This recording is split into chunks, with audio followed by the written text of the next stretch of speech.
Let's dive straight in. Number 7. The mask of calm chaos. Imagine this. You're unloading the heaviest moment of your life to someone. Your voice cracks, your hands are shaking, tears streaming, your chest feels like it's about to collapse. And the person sitting across from you? Blank. No concern, no sympathy, not even that awkward half-smile people give when they don't know what to say. Just pure, motionless stillness. Like explaining your heartbreak to a wax figure at a museum. That, my friend, is the signature psychopath poker face, so unnervingly flat you'd think it was carved out of stone. Psychopaths are professionals at emotional disguise. They don't flinch.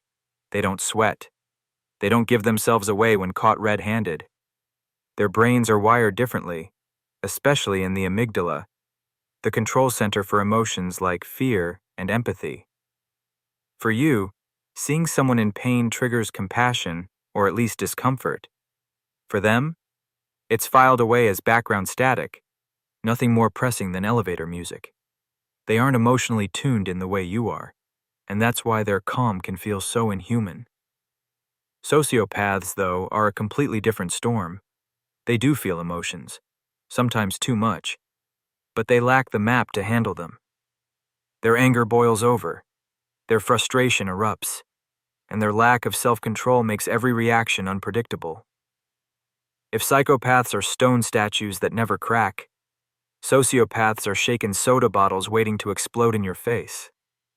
They slam doors, flip tables, lose it at the smallest provocation, because their emotions leak everywhere. So here's your first big difference. Psychopaths thrive in icy composure, while sociopaths combust under pressure. One glides through chaos without a single twitch, like a robot wearing flawless human skin. The other is a walking emotional bonfire, leaving smoke and sparks wherever they go. Calm predators versus chaotic reactors. That's the split you need to spot right away. Number 6. The puppet masters versus the messy liars. Here's where it gets fascinating. Both psychopaths and sociopaths manipulate, but the style of their manipulation is night and day. Psychopaths are the chess grandmasters of deception. Every word they drop, every smile they flash, is like a perfectly placed piece on the board. They'll study you, learn what you want most, and then deliver it like it was their idea all along. They can convince you they're your soulmate, your dream investor, or the friend who just gets you. And the chilling part? You won't even notice until you've given them your trust, your secrets, and maybe even your ATM PIN. Sociopaths? Not so smooth. They lie, sure, but the execution is sloppy. They forget details, mix up stories, and get defensive when you poke holes. It's like watching a magician who can't keep his rabbit in the hat. Instead of polished manipulation, you get scattered excuses and messy cover-ups. Psychopaths? They can run cons for years. Sociopaths usually trip on their own schemes within weeks. If manipulation feels like a polished Netflix thriller, you're probably dealing with a psychopath. If it feels like an awkward open mic act that keeps going off the rails, that's your sociopath. Number 5. Born this way versus built by chaos. Here's the million-dollar question. Are they born or made? For psychopaths, science leans toward born this way. Their brain wiring is different right out of the gate. The amygdala and prefrontal cortex, the parts that regulate empathy, impulse control, and moral reasoning, look like they've been put on airplane mode. Think of it like a car rolling off the factory line without brakes. Sleek, shiny, fast, but good luck stopping it before a crash. Sociopaths, on the other hand, are usually shaped by environment. Childhood neglect, abuse, trauma, life takes a ham, heir to their wiring. Instead of missing the brakes from the start, it's like the car had brakes, but someone cut the lines during a messy repair job. The result? Emotional instability, volatility, and mistrust baked into their personality. The big takeaway: psychopaths are hardwired, while sociopaths are scarred by experience. One is a design flaw from birth, The other is the product of a brutal software update gone wrong. Number 4. Career paths. You don't want to imagine. This is the part that gets uncomfortably real.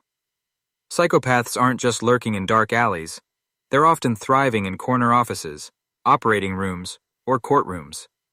CEO, surgeon, high-stakes lawyer.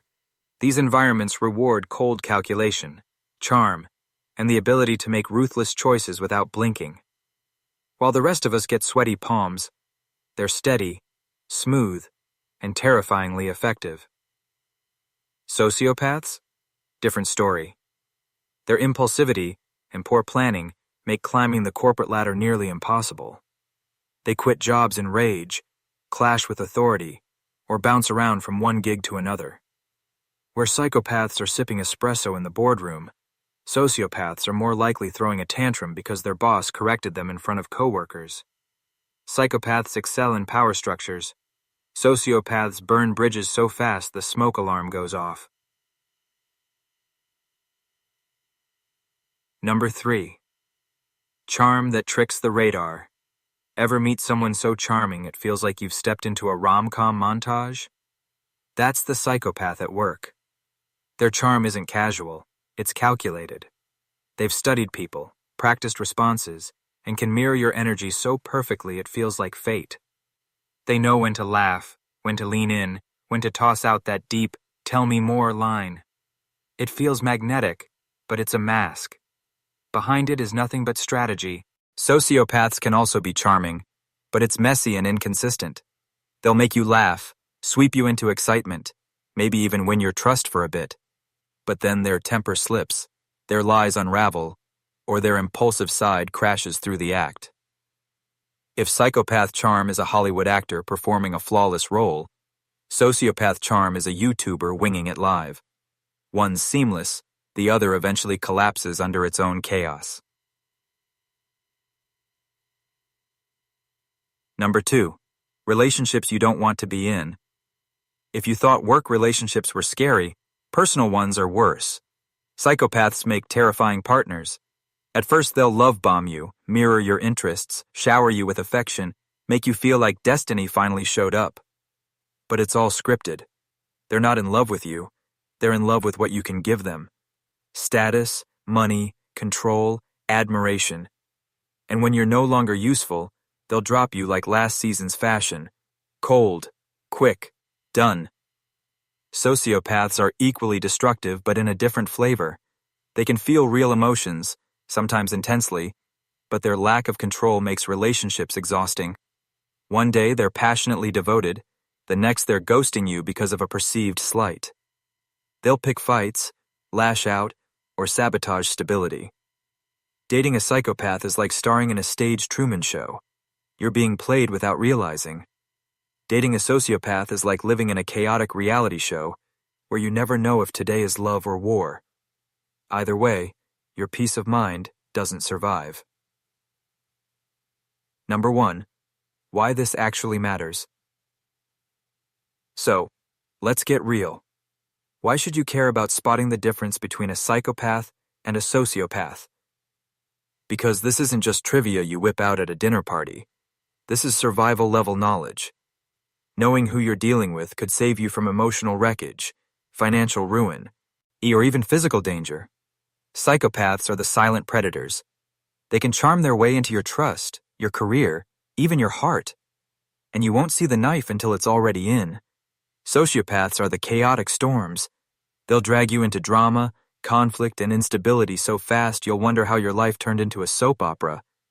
Both can leave scars, but in very different ways. The harsh truth? You can't fix them. You can't argue a psychopath into compassion or love a sociopath into stability.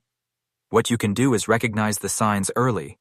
Spot the cold charm, the missing guilt, the sudden outbursts, and get yourself out of the blast zone before it's too late.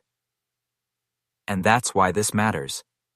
Because the more you know, the less likely you are to become collateral damage. Stay sharp, protect your boundaries, and don't ignore the red flags. That's it for today. More insights are on the way. so subscribe if you don't want to miss them.